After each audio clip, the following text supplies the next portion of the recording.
नमस्कार। इस वीडियो में आपका स्वागत है। इस वीडियो में हम लोग एक नई कहानी के माध्यम से अंग्रेजी सीखने का प्रयास करेंगे। वंस अपॉन अ टाइम, एक बार की बात है। जब किसी पुराने समय की बात को हमें बताना हो तो हम इसके लिए इस एक्सप्रेशन का उपयोग करते हैं। वंस अपॉन अ टाइम, एक बार की बात है। देयर वाज अ किंग, एक राजा था। ही हैड अ सन, उसे एक बेटा था, उसे एक पुत्र था। He sent his son to a sage ashram to get education.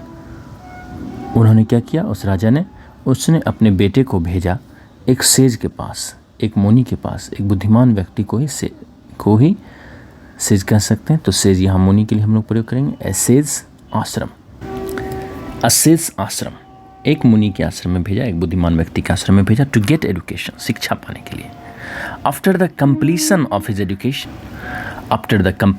Education the Prince board before his teacher and asked. अपनी शिक्षा के पूर्ण होने पर, कंप्लीशन, कंप्लीट से हुआ कंप्लीशन, कंप्लीट करते हैं आप किसी चीज़ को तो पूरा करते हैं, और उससे हुआ कंप्लीशन यानी पूरा होने पर।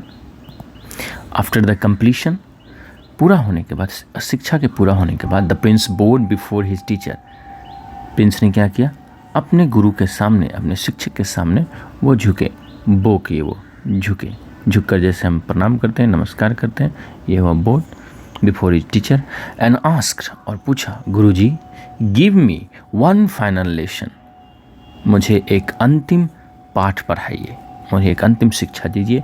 That will be the gist of all you taught, और वह सार होगा, जिस्ट होगा अर्थात वह सार होगा, ऑफ ऑल यू टॉट, जो कुछ भी आपने पढ़ाया है। तो जिस्ट एक बहुत महत्वपूर्ण वर्ड है यहाँ पर। तो जिस्ट हुआ सारांश, किसी बात का सारांश, भावार्थ, जो कि आप एकदम छोटे से एक लाइन दो लाइन में जो अर्थ आप निकाल सकें, जिस्ट। द सेज रिप्लाइड, मुनि ने उत्तर दिया, दो it's very hard to summarise years of teachings in a single lesson, यद्यपि यह बहुत ही मुश्किल है, it's very hard to summarise, सारांशित करना, किसी चीज़ को संक्षिप्त कर देना। समरी से हुआ समराइज, हम लोग सारांश पढ़ते हैं, तो समराइज संक्षिप्त करना। ईयर्स ऑफ टीचिंग, सालों की पढ़ाई को, सालों की शिक्षा को, इन अ सिंगल लेसन, एक पाठ में, एक अकेले पाठ में। तो उन्होंने कहा, यद्यपि यह बहुत ही मुश्किल है कि एक ही पाठ में सालों की शिक्षा को संक्षिप्त कर दिया जाए। I am reciting before you a poem by an anonymous poet. मैं तुम्हारे सामने एक कविता का पाठ कर रहा हूँ। रिसाइट, पाठ करना, जैसे रिसाइट मंत्राज, रिसाइटल, रिसाइट से हुआ रिसाइटल। तो मंत्र आदि का जो या कविता का पाठ करते तो हम कहते हैं रिसाइट करना। तो एक कविता का मैं तुम्हारे सामने पाठ करता हूँ, जो कि बाय एन एनोनिमस पोएट, जिसे किसने लिखा है, एक अज्ञात, एनोनिमस, अज्ञात, जिसके बारे में हमें कुछ भी नहीं पता हो कौन है, तो एनोनिमस पोएट, अज्ञात कवि के द्वारा, अज्ञात कवि की कविता के द्वारा अब गुरुजी उसे ज्ञान देने का प्रयास कर रहे हैं।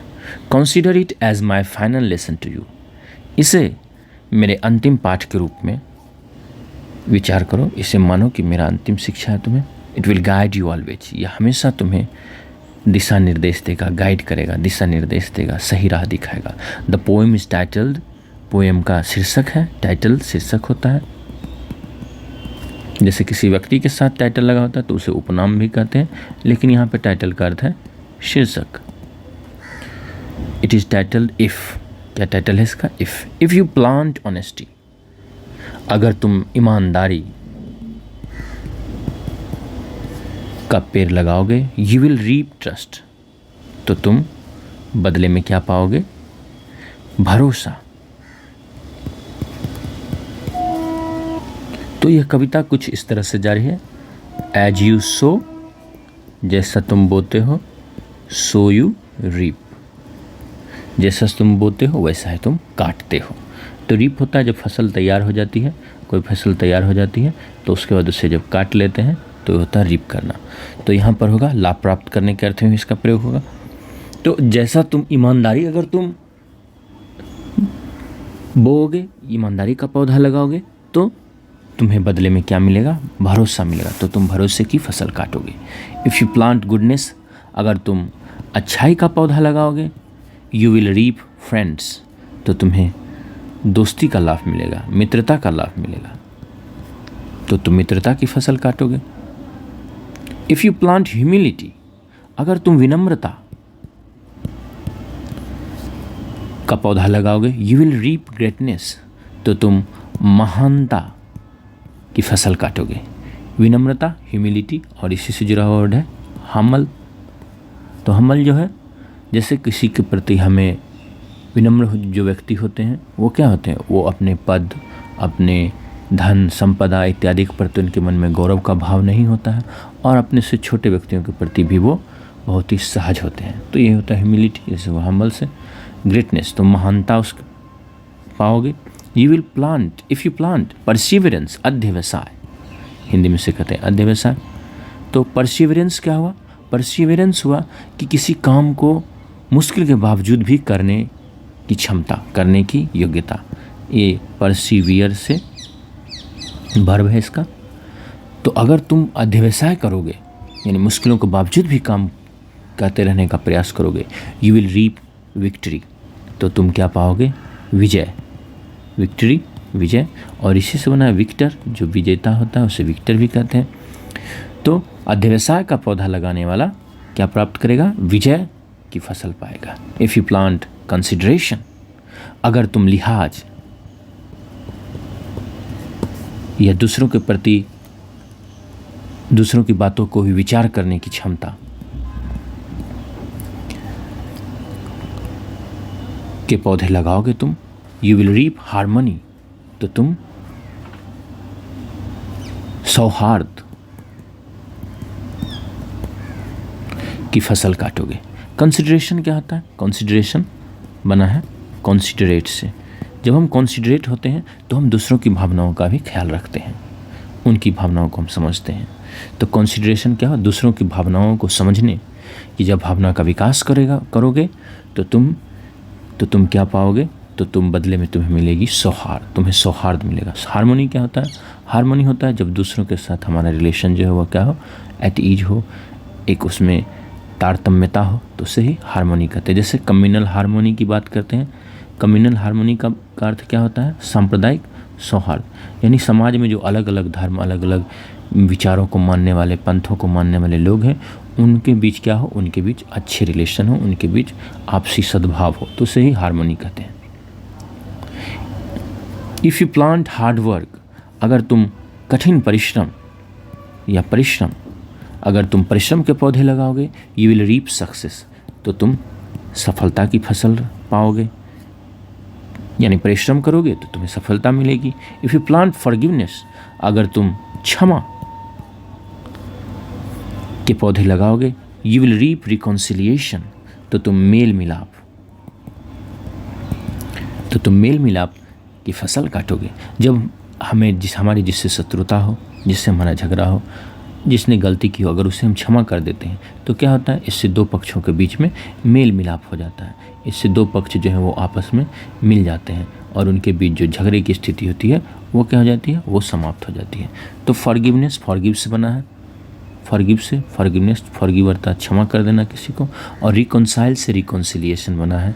रिकॉन्साइल अर्थात मेल मिलाप करना, किसी की जो खराब बातें भी हैं, अगर उसने आपको नुकसान भी कुछ किया है तो भी उसके साथ भी एडजस्ट करने का प्रयास करना, ये होता है रिकॉन्सिलिएशन। खास करके जब दो कम्युनिटी के बीच में कहीं पर झगड़ा हो जाता है, दो देशों के बीच में झगड़ा हो जाता है, तो वहाँ पर रिकॉन्सिलिएशन की बात की जाती है, मेल मिलाप की बात की जाती है। और इसके लिए ज़रूरी है कि एक पक्ष दूसरे पक्ष को क्षमा करे, दूसरा पक्ष पहले पक्ष की गलतियों को क्षमा करे, तभी मेल मिलाप हो सकता है। If you plant openness, you will reap intimacy, अगर तुम खुलेपन के पौधे लगाओगे तो तुम अंतरंगता की फसल काटोगे। खुलापन अर्थात आप जैसे अगर आप आपके दोस्त कौन बनता है? अंतरंग दोस्त कौन बनता है आपका? यानी गहरा दोस्त कौन बनता है? जिससे आप खुलकर अपने विचारों का आदान प्रदान कर सकें। आप उससे कुछ बुरा लगने वाली बात भी बोल रहे हैं तो वह उससे बुरा नहीं लगता है, उससे वह बहुत ही सहजता से ग्रहण करता है, बहुत ही पॉजिटिवली ग्रहण करता है, तो वो ओपननेस होता है, जहाँ पर आप अपनी बात को खुलकर रख सकते हैं, तभी ओपननेस आएगी। और तब भी जाकर जो है इंटीमेसी भी आती है दोस्तों के बीच में, नहीं तो दोस्ती जो है वो क्या हो जाता है, एक फॉर्मेलिटी बन जाती है। तो इंटीमेसी से ही इंटीमेट से इंटीमेसी बना, इंटीमेट अर्थात अंतरंग, आपस में बहुत ही क्लोज रिलेशन हो तो इंटीमेट रिलेशन कहते हैं उसे। इफ़ यू प्लांट पैशंस, अगर तुम धैर्य के पौधे लगाओगे, यू विल रीप इम्प्रूवमेंट्स, तो तुम विकास, बेहतरी की फसल काटोगे। तो जो धैर्य जिसमें होता है वही विकास कर सकता है, उसी में बेहतरी हो सकती है, उसी में सुधार हो सकता है। जैसे कोई व्यक्ति अगर कोई म्यूजिक इंस्ट्रूमेंट ही बजाना सीख रहा हो और उसमें धैर्य नहीं हो, तो फिर वो कैसे सुधारेगा, कैसे अपनी गलती को सुधारेगा, कैसे आगे बढ़ेगा। तो कुछ भी अच्छा करने के लिए, सुधार करने के लिए, विकास करने के लिए हमें धैर्य की आवश्यकता होती है। धैर्य का अर्थ क्या है, पेशेंट से ही बना है, पेशेंट। धैर्य में क्या होता है, धैर्य होता है कि हम मुश्किलों के बावजूद भी उस चीज़ के साथ टिके रहते हैं, बने रहते हैं, तो वो धैर्य कहलाता है। इफ़ यू प्लांट फेथ, अगर तुम आस्था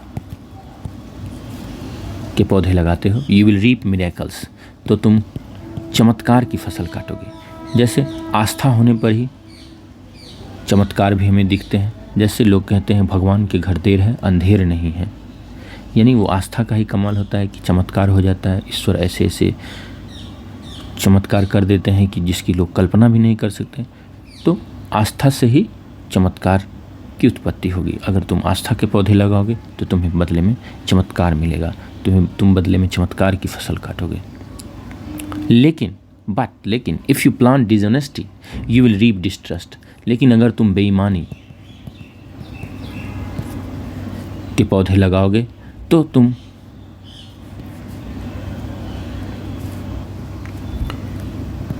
शंका, संदेह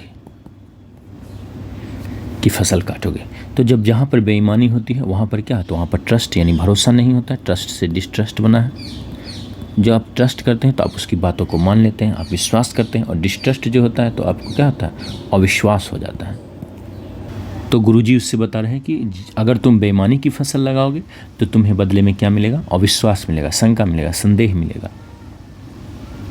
इफ़ यू प्लांट सेल्फिशनेस, अगर तुम स्वार्थ के पौधे लगाओगे, यू विल रीप लोनलीनेस, तो तुम अकेलेपन की फसल काटोगे।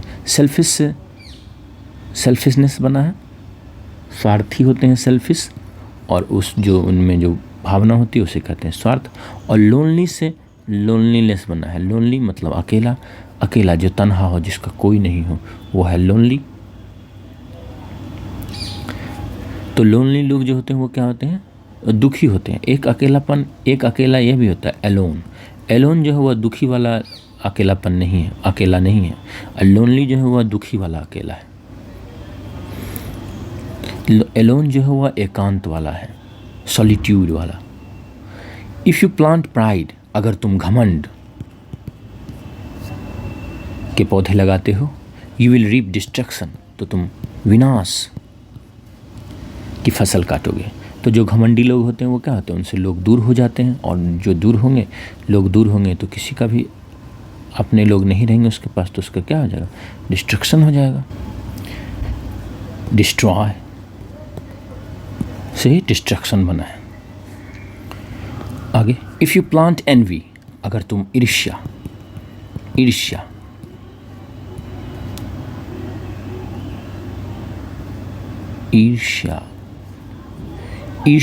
इफ़ यू प्लांट एनवी, अगर तुम ईर्ष्या के पौधे लगाओगे, यू विल रीप ट्रबल, तो तुम संकट, मुश्किल की फसल काटोगे। ईर्ष्या क्या होता है, किसी के पास कुछ है और उसे देखकर अपने मन माना कि उसके पास क्यों है, उससे कैसे छीन लूँ मैं या कैसे ले लूँ, या बहुत दुखी हो जाना इस चीज़ को देखकर, तो वो एनवी है। इसी से बना है एनवियस, ईर्ष्यालु। इफ़ यू प्लांट लेजीनेस, अगर तुम आलस के पौधे लगाओगे, यू विल रीप स्टैग्नेशन, तो तुम ठहराव की फसल काटोगे। लेजी से हुआ है लेजीनेस, और स्टैग्नेट से हुआ स्टैग्नेशन, ठहर जाना, रुक जाना, विकास नहीं कर पाना, इसी को कहते हैं stagnation. If you plant bitterness, अगर तुम कटुता के पौधे लगाओगे, यू विल रीप आइसोलेशन, तो तुम अलगाव की फसल काटोगे। जैसे बिटर से हुआ बिटरनेस, कटु टेस्ट है ये एक तरह का, और आइसोलेट अलग थलग हो जाना, उससे हुआ आइसोलेशन। जैसे कोरोना के समय लोगों को, मरीजों को क्या किया जाता था, आइसोलेट कर दिया जाता था ताकि इन्फेक्शन नहीं फैले, और उसके लिए अलग वर्ड है, उसे कहते हैं क्वारंटाइन करना, क्वारंटाइन, इसी से होता था। क्वारंटाइन नाउन भी है और क्वारंटाइन वर्ब भी है। इफ़ यू प्लांट ग्रीड, अगर तुम लालच के पौधे लगाओगे, यू विल रीप लॉस, तो तुम हानि की फसल काटोगे। लालच से हानि होती है आखिरकार। इफ़ यू प्लांट गॉसिप, अगर तुम अफवाह या गप के पौधे लगाओगे, यू विल रीप एनिमीज, तो तुम शत्रुओं की फसल काटोगे, यानी शत्रुता पैदा करोगे तुम। If you plant worries, you will reap wrinkles, अगर तुम चिंताओं के पौधे लगाओगे तो तुम झुर्रियों की फसल काटोगे। वरी से हुआ है वरीज, वरी अर्थात चिंता। तो जब चिंताएं होती हैं लोगों को तो क्या होता है, चिंता करने से चेहरे पर झुर्रियाँ आ जाती हैं, चेहरे की पर या हाथों पर उम्र बढ़ने के साथ तो आ जाती हैं। झुर्रियाँ क्या हुई, स्किन जो है वो मुड़ जाते हैं, सिकुड़ जाते हैं, वही है झुर्रियाँ।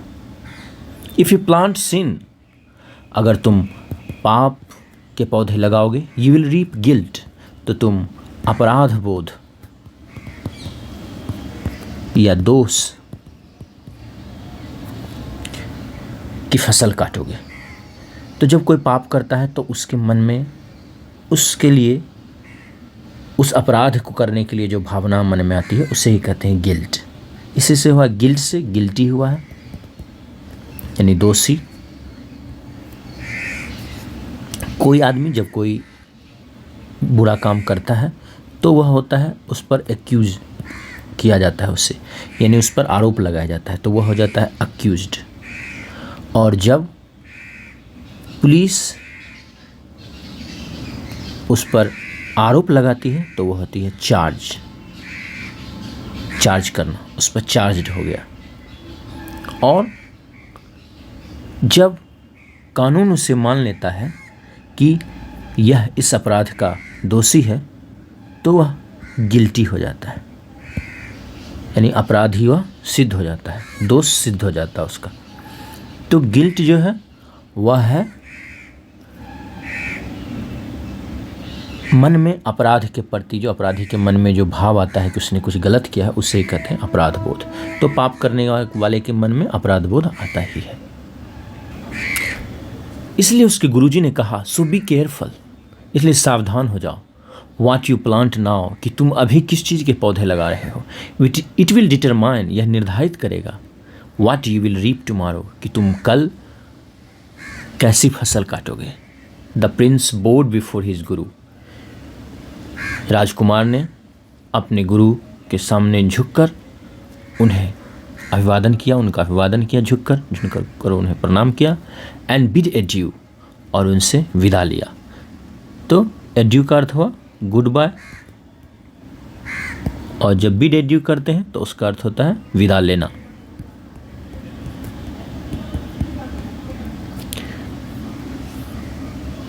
तो उम्मीद करता हूँ कि ये वीडियो आपको बहुत ही पसंद आया होगा। अगर ये वीडियो पसंद आया तो प्लीज़ लाइक ज़रूर करें ताकि ज़्यादा से ज़्यादा लोगों तक पहुँचे। अगर आप नए हैं चैनल के लिए तो चैनल को सब्सक्राइब कर लें और इसे शेयर करें सोशल मीडिया पर अपने दोस्तों के साथ, जहाँ भी आप शेयर कर सकते हैं। और कमेंट करके बताएं कि इन सारी शिक्षाओं में आपको कौन सी एक शिक्षा सबसे महत्वपूर्ण लगी।